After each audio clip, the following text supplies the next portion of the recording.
My parents keep saying my wife would be perfect for my brother. You ever sit at a dinner table with people who say they love you and realize they don't respect you at all? That's been my entire adult life with my parents. And if that wasn't enough, they made it painfully clear one Thanksgiving that my wife, the woman I adore, would have been better off married to my unemployed, irresponsible, emotionally stunted little brother. And the worst part? They said it out loud, in front of her, like it was a compliment. My name's Ryan. I'm 34. I live in Cincinnati with my wife, Jessica. We've been married 3 years now, and together for almost 7. I have a good job, solid income, mortgage paid down. Life isn't flashy, but it's stable, which, if you knew the house I grew up in, is a miracle. My younger brother, Brandon? Not so much. He's 31, still lives at home, works when it's convenient, usually at some sketchy mechanic shop that pays under the table or Ubering part-time until he rage quits because someone gave him a 3-star review. He's loud, overconfident, plays the victim, and worst of all, my mom treats him like he's made of gold. Let me give you a snapshot of Brandon. Senior year of high school, he got caught cheating on his SAT. Not just copying, he paid someone to take it for him. He got caught, suspended, and guess what? Mom said the school was being unfair and traumatizing him. Dad just said boys will be boys. I had a 4.0 GPA and got into college with zero help from them. You see how this works? Before we go further, don't forget to like this story, hit subscribe, and tap the bell so you don't miss what happens next. But I dealt with it. I kept my head down, got out of the house at 18, and didn't look back. Things were okay until I met Jessica. At first, they were nice to her, polite, welcoming even.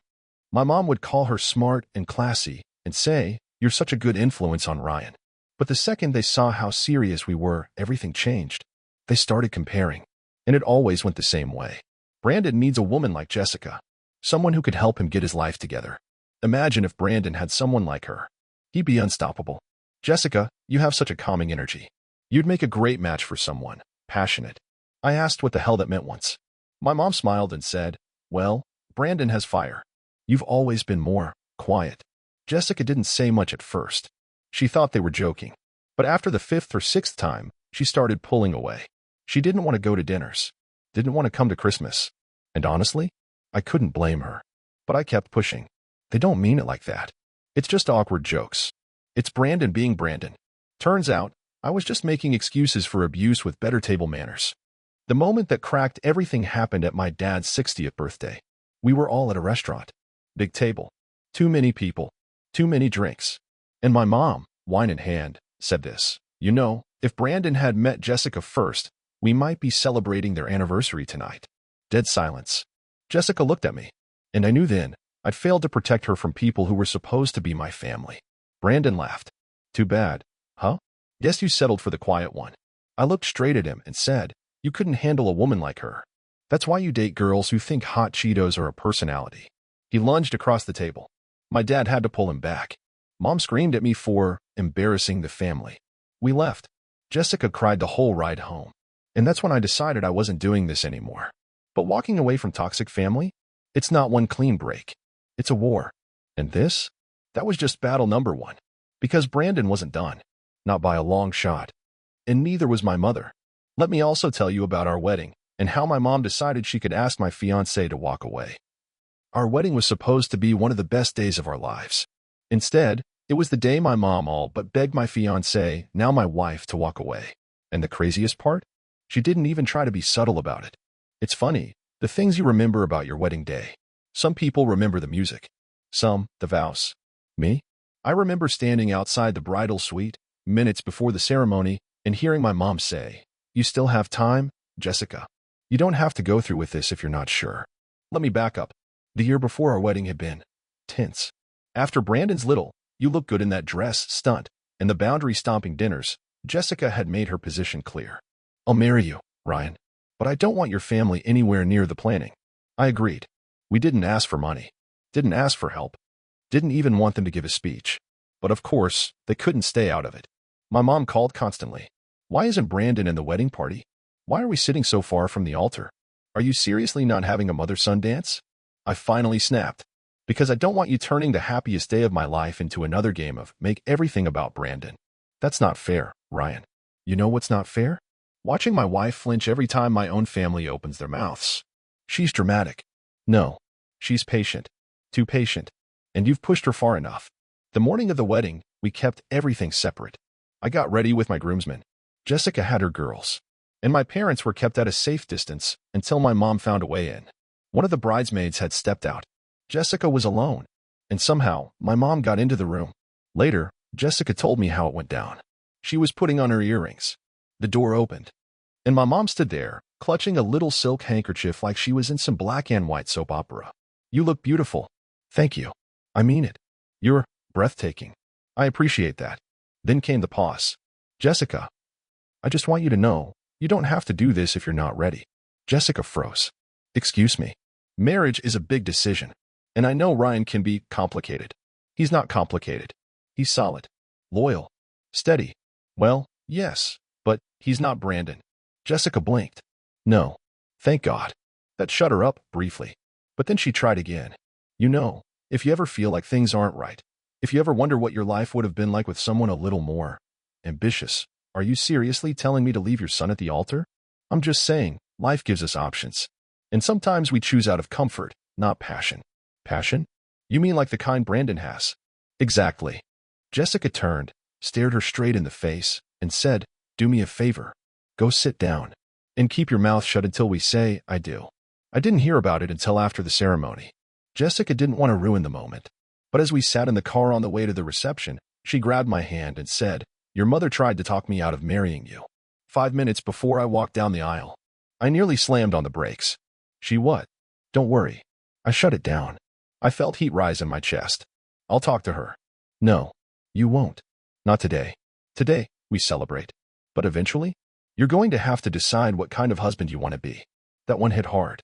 Not because she was threatening me, but because she was right. At the reception, my mom acted like nothing happened. She danced, smiled, even toasted us, vaguely, to new beginnings and the roads not taken. I stared at her the whole time. She never looked back at me. Brandon, of course, made a scene. Got drunk. Tried to slow dance with Jessica. Grabbed the mic during the DJ set and said, if I'd met her first, I would have locked that down before you ever had a shot. People laughed. Some thought it was funny. But I saw the look on Jessica's face. I knew then, this wasn't going away. You ever have one of those dreams where someone crosses a line that's so wild, so inappropriate, your brain wakes you up mid-scenario? That's what being around my brother Brandon started to feel like. Except it wasn't a dream. And nobody woke up. Because in my family, apparently boundaries are optional. And what Brandon did, right in front of everyone, was treated like some cute little joke. Even when he was obviously flirting with my wife. Let me rewind a little. After the disaster at my dad's birthday, you know, the one where my mom basically said my wife should have married my brother, we took some space. 6 months, no contact. No Sunday dinners. No group texts.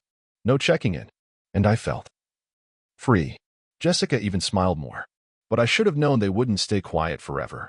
My mom started reaching out first. Let's just start over. It was one comment. Don't punish the whole family. Brandon didn't mean it that way. Right. Because telling someone's wife that she married the wrong brother is just banter, apparently. Still, Jessica said she'd give it one last shot, mostly for me. So we agreed to go to dinner. Neutral ground. A restaurant. No house visits. No alcohol. No surprises. Famous last words. We show up. My parents are already there. And who's sitting next to my mom? Brandon. Wearing a blazer like he's going on a date. I shoot her a look. She shrugs. And right away, I feel it. That simmering tension they always bring with them. Like they think we're in some competition I never agreed to enter. We sit. Order. I try to keep it light. Then Brandon leans over to Jessica and says, you look incredible tonight. That color's doing all kinds of things for you. Jessica freezes. Smiles, politely. Thanks. My jaw tightens. Brandon. What? I'm just giving a compliment. Can't I appreciate beauty? He winks. At my wife. At my wife. I look at my mom. She's smirking. My dad? He's staring at the breadbasket like it owes him money. Maybe don't flirt with your brother's wife. I'm not flirting, bro. Just admiring. Big difference. Yeah, the difference is called respect. Jessica tries to change the subject. Brandon keeps chiming in. Interrupts her. Touches her arm when she speaks. Laughs too loud at her jokes. Even offers to walk her to the car when dinner ends. I say no. Firmly. She's with me. He grins. For now. That night, Jessica tells me she's done. I can't keep doing this, Ryan. Your mom treats me like a prize Brandon missed out on, and your brother treats me like I'm some contest he still thinks he can win. I nod. We'll go no contact. And we do. For a year. We have peace. Finally. But then, an invite arrives. My parents' 40th wedding anniversary. Big event. Fancy venue. Extended family flying in. And scrawled at the bottom of the card, we hope Jessica will wear that red dress again. Brandon couldn't stop talking about it. That wasn't an accident. That was a message. And we got the message loud and clear. I tell them we're not coming. My mom calls furious. Why are you making this about you? You made it about Brandon the second you started treating Jessica like his consolation prize. She's just naturally magnetic. You can't blame him for noticing that. She's not your family's entertainment. She's my wife. He's your brother, Ryan. You're seriously going to throw away family over a compliment? Over a compliment? No. But I'll absolutely walk away over a pattern of boundary violations and creepy behavior you all enable. They hang up. Then Brandon texts me. She's still the hottest woman I've ever met. Just saying. I show it to Jessica. She laughs. Let's go to the anniversary. What? Yeah. Let's go. I've been quiet long enough. That scared me. Because when Jessica gets quiet, she's planning something. Something big. And I don't even know what it is yet. Sometimes the only way to really burn a bridge is to walk across it one last time, holding a can of gasoline in one hand and a lit match in the other. That's exactly what we did when we agreed to go to my parents' 40th anniversary dinner. It wasn't forgiveness. It wasn't peace. It was a final inspection before we let the whole thing go up in flames. The night of the dinner, we didn't dress to blend in. Jessica wore red. The same red dress from the night Brandon couldn't stop talking about. She didn't do it for attention. She did it as a reminder. A symbol. I wore all black. I felt like I was going to a funeral. In a way. I was. The venue was over the top. Big chandeliers. A string quartet. Way too many people we hadn't seen in years. We walked in together, heads high, hands locked. And I saw it immediately, the way people looked at us. The whispers. The fake smiles. The raised glasses from people who didn't mean it. Then I saw Brandon, wearing a smug grin like he was still the golden boy. Mom hugged Jessica first. You look stunning, sweetheart. Absolutely radiant. Then leaned in and whispered, Brandon's been asking about you all week. Jessica smiled. Tell him to keep dreaming. Dinner started. Speeches began. My uncle gave a sweet toast. My aunt cried. Then Brandon stood up. I wasn't supposed to speak tonight, but I've got a few words. Jessica gripped my hand under the table. Let it happen, she said. Why? Because it's the last time. Brandon tapped his glass. I just want to say, I've been lucky. Lucky to have parents who supported me, no matter what. Even when I messed up. Even when life got rough. They never judged me. Then he looked directly at Jessica. And I'm lucky to know what real beauty looks like, even if it slipped through my fingers. People chuckled nervously. I stood up. Jessica grabbed my wrist. Wait. She stood too. Now, I didn't know what she was about to do. But the moment she took the mic, I knew it wouldn't be soft. Jessica turned to the room and said, Since we're being honest tonight, let me say a few words too. The room hushed. You all know me as Ryan's wife. Some of you met me at our wedding. Others avoided it. And some of you, she glanced at Brandon, have spent years pretending our marriage was some mistake. My mom shifted in her chair. So let me be clear, I love my husband. Fiercely. Proudly. And the fact that I have to say that out loud, in a room full of his family, is honestly disgusting. Gasps. Someone dropped a fork. Your golden boy? The one you prop up at every event like a trophy? She pointed. He's been harassing me for years. Texting me. Touching me. Undressing me with his eyes. And no one here ever told him to stop.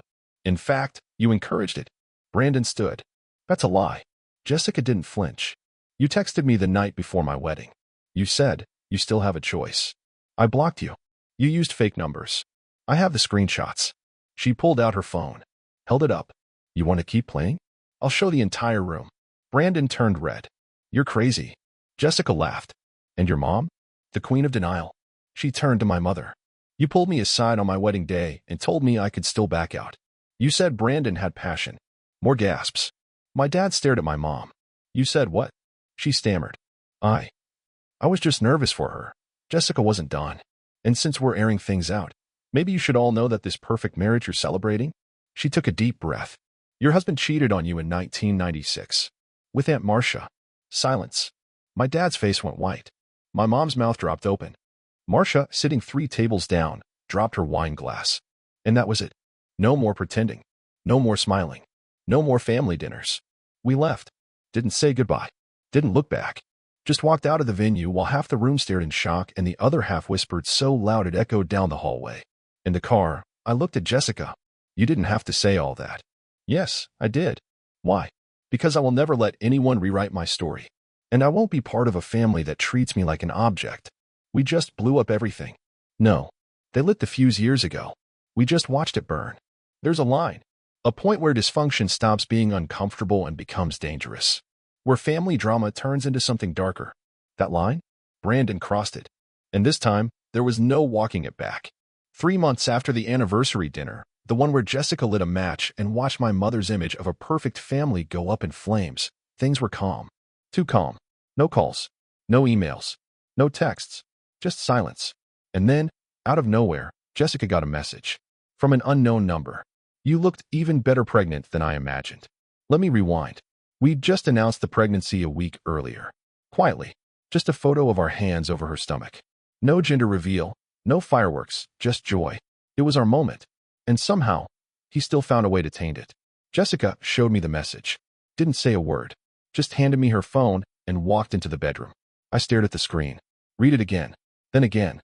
And my whole body locked up. We knew it was him. Same tone. Same obsession. Same ego wrapped in perversion. I called the number. It rang twice. Then voicemail. No name. No greeting. Just a beep. I left one message. If you come near her again, I'll end you. Legally, financially, and if necessary, physically. That night, I couldn't sleep. Neither could Jessica. She'd always been strong. Stronger than me, in some ways. But that message? It cracked her. Not because of the words, but because of the timing. I'm carrying our child, Ryan. And he's still thinking about what I look like? He's watching me. That's when it hit me. He wasn't just obsessed. He was unstable. We set up security cameras, changed our routines, moved our OB appointments to a new clinic, and we filed a police report. Harassment, threats, stalking.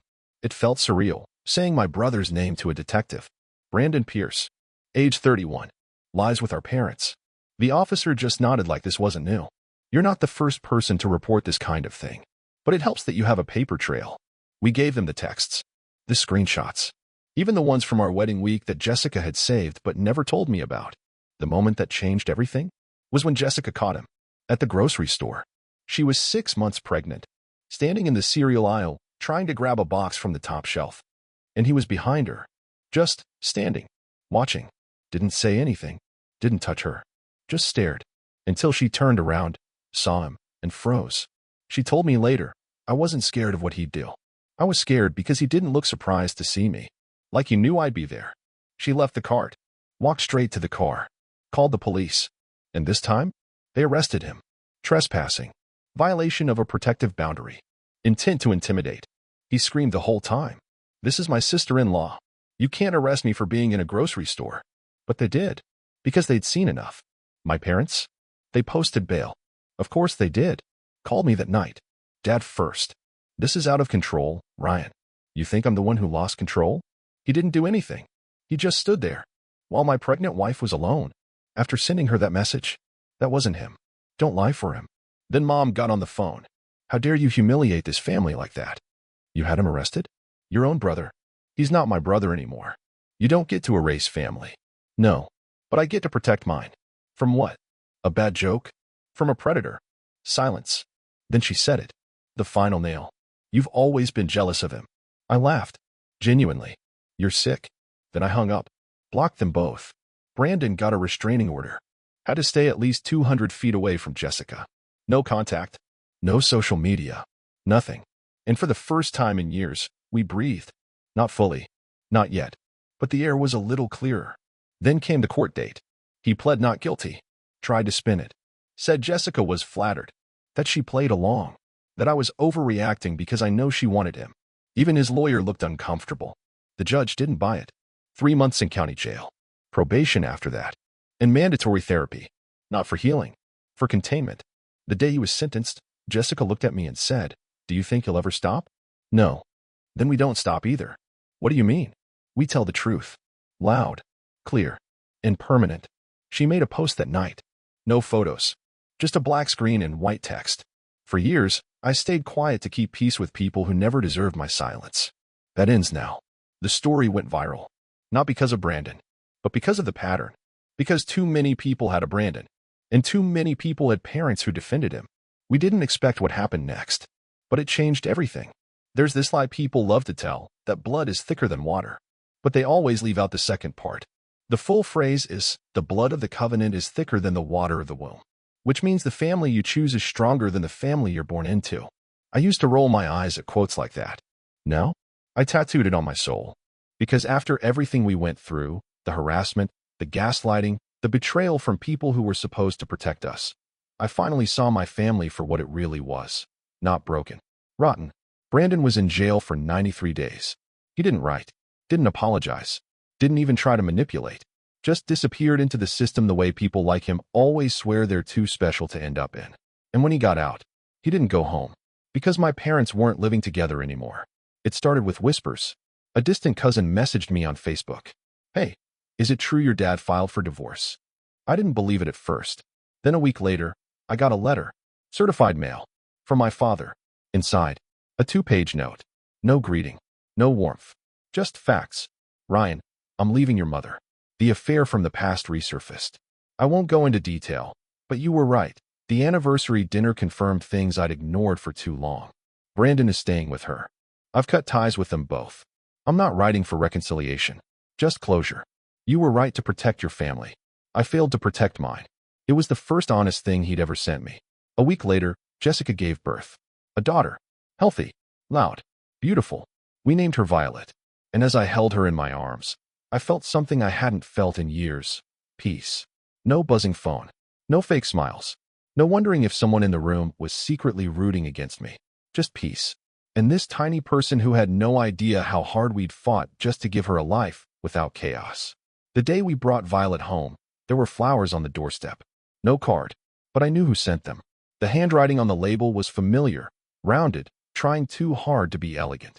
My mother's. Jessica didn't even bring them inside. She threw them straight in the trash. No more ghosts, she said. And that was that. Then came the interview request. A podcast. Big following. They'd read Jessica's viral post and wanted to talk. Not for drama. Not for clout. But to discuss the pattern. The way families protect predators. The way women are told to keep quiet, to keep the peace, while their lives get picked apart in silence. We said yes. Together. And for the first time, we spoke publicly. Names changed. Details blurred. But the message? Crystal clear. Silence is not love. Tolerating abuse is not loyalty. Family doesn't get a free pass to break you. Brandon tried to sue. Said we were defaming him. Didn't work. Truth is a defense. And he couldn't outrun his own text history. He went quiet after that. Last I heard, he moved out of state. Working at some tire shop in Arizona. Still living with his mom. Still blaming everyone but himself. My mom emailed once. Just once. Subject line. Are you really never going to speak to me again? No greeting. No apology. Just a string of emotional blackmail. You've punished us enough. He's your brother. Violet deserves to know her grandmother. I didn't reply. Because Violet doesn't need a grandmother who defended a stalker. She doesn't need a woman who tried to rip her parents apart. She needs safety. And love. And silence. The good kind. The kind you earn after surviving a war. It's been a year now. No contact held. No second chances. Just a life rebuilt from ashes. By choice. By truth. By boundaries no one's allowed to cross again. And every time I hear Violet laugh, I remember, peace isn't passive. It's a decision. When you make every single day, even when it hurts. Especially when it hurts. So yeah, blood might be thicker than water. But the people who show up when your world falls apart? The ones who believe you without evidence, defend you without benefit, love you without conditions? They're the ones who matter. And they are my family. No matter what name they go by. If this story touched you, share it with someone who remembers those days too.